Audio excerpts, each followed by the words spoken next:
Hello everybody, నా పేరు doctor Monika, fertility consultant at Hegde fertility Hyderabad.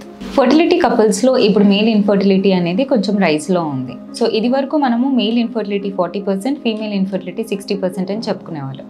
కానీ ఇప్పుడు ఫీమేల్ బోత్ పేషెంట్స్కి ఇన్ఫర్టిలిటీ అనేది 50% ఛాన్స్ ఉంటుంది. సో మేల్ ఇన్ఫర్టిలిటీ ఉన్న పేషెంట్స్లో మనం ఏ టెస్ట్లు చేయాలి, అసలు మేల్ ఇన్ఫర్టిలిటీ ఉందని ఎలా డయాగ్నోస్ చేయాలో చూద్దాం. సో మేల్ ఇన్ఫర్టిలిటీ ఏంటంటే, మేల్ ఇన్ఫర్టిలిటీ అనే కాదు, ఏ ఫర్టిలిటీ కపుల్ వచ్చినా కూడా ఫస్ట్ మేల్స్కి చేసేది సిమెన్ అనాలిసిస్. సో మనం ఎలా అయితే ఫీమేల్స్లో ఎగ్ కౌంట్ చూస్తామో, ఏఎంహెచ్ అనే ఈ టెస్ట్లన్నీ చేసి ఎగ్ క్వాలిటీ, ఎగ్ కౌంట్ ఇవన్నీ ఎలా చూస్తామో, మేల్స్లో కూడా సిమెన్ అనాలిసిస్ అనేది చేస్తాం. సో ఈ సిమెన్ అనాలిసిస్లో ఏమేమి చూస్తాం, స్పర్మ్, ఎగ్ లాగా స్పర్మ్ని కౌంట్ చేయాలి. సో స్పర్మ్ కౌంట్ ఎంత ఉంది, తర్వాత వాటి కదలిక ఎలా ఉంది, అండ్ వాటి షేప్ ఎలా ఉంది అనేది చూస్తాం. So these 3 parameters are very important in semen analysis. So ఈ పారామీటర్స్ అన్నీ వితిన్ లిమిట్స్ ఉన్నాయా లేదా అని చూస్తాం. సో వీటిలో ఏదైనా అబ్నార్మాలిటీస్ ఉంటే ఫర్దర్ టెస్టింగ్ అనేది చేస్తాం. అలాగే మనం ఎప్పుడైతే సిమెన్ని ఎగ్జామిన్ చేస్తున్నామో వాటిలో ఏమైనా ఇన్ఫెక్షన్స్ ఉన్నాయా అని చూసి, ఏవైనా ఇన్ఫెక్షన్స్ లైక్ బ్యాక్టీరియల్ ఇన్ఫెక్షన్స్ అలాంటివి ఏవైనా ఉంటే అకార్డింగ్లీ ట్రీట్ కూడా చేయొచ్చు. సో సిమెన్ ఫర్ ఎగ్జాంపుల్, ఇప్పుడు సిమెన్ కౌంట్లో లేదా సిమెన్ అనాలిసిస్లో ఏదైనా అబ్నార్మాలిటీ వస్తే ఫర్దర్ టెస్టింగ్స్ ఏమి ఉంటాయి. సో ఫర్దర్ టెస్టింగ్ వచ్చేసి హార్మోనల్ ఎగ్జామినేషన్ ఉంటుంది.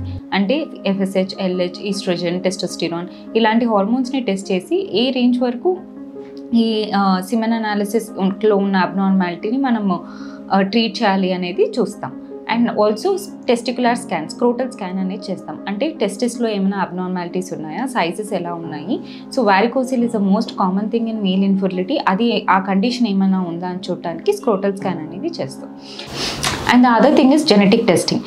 కొంతమంది పేషెంట్స్లో స్పర్మ్ కౌంట్ అనేది కంప్లీట్లీ జీరో ఉంటుంది. ఆ కండిషన్ని మనం అజోస్పర్మియా అంటాం. సో ఇలా కంప్లీట్లీ జీరో ఉన్న పేషెంట్స్కి మనం జెనెటిక్ టెస్టింగ్ చేయొచ్చు. So seeing if there are any particular gene mutations వల్ల ఈ అజోస్పర్మియా ఉందా అనేది. అలాగే అజోస్పర్మియా ఉన్న పేషెంట్స్ని అబ్స్ట్రక్షన్ ఉండి అజోస్పర్మియా ఉందా లేదా అబ్స్ట్రక్షన్ లేకుండా అజోస్పర్మియా ఉందా అని చూసుకొని ఫర్దర్ దాన్ని ఎలా ట్రీట్ చేసి స్పర్మ్స్ అనేవి ఎలా రిట్రీవ్ చేయాలో కూడా మనం డిసైడ్ చేసుకోవచ్చు. So these are the different tests, and there is another important test, that is DFI, DNA fragmentation test అనేది. సో సిమెన్ అనాలిసిస్ నార్మల్గా ఉన్నా కూడా ఈ టెస్ట్ అనేది చేసుకోవటం ఇంపార్టెంట్. ఎందుకంటే స్పర్మ్లోనే కాదు, ఏ సెల్లో అయినా DNA అనేది ఉంటుంది. సో ఈ స్పర్మ్లో ఆ DNA డ్యామేజ్ ఎంత ఉంది అని చూసేదే ఈ DFI టెస్ట్. ఫర్ సపోజ్ ఆ డ్యామేజ్ అనేది ఎక్కువగా ఉంటే that means this damaged DNA damage ఉన్న స్పర్మ్స్ వెళ్ళి ఎగ్ని కలిస్తే మనకి హెల్దీ ప్రెగ్నెన్సీ అనేది రాదు.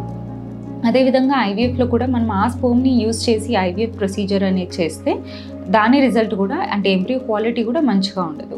So by knowing the percentage of DFI we can use some filters. కొన్ని ఫిల్టర్స్ యూజ్ చేసి ఈ డ్యామేజ్ స్పర్మ్స్ని ఫిల్టర్ చేసిన తర్వాత హెల్దీ స్పర్మ్స్ని యూజ్ చేసి మనం ఎంబ్రియోస్ తయారు చేసుకోవచ్చు. So that is how DFI is important.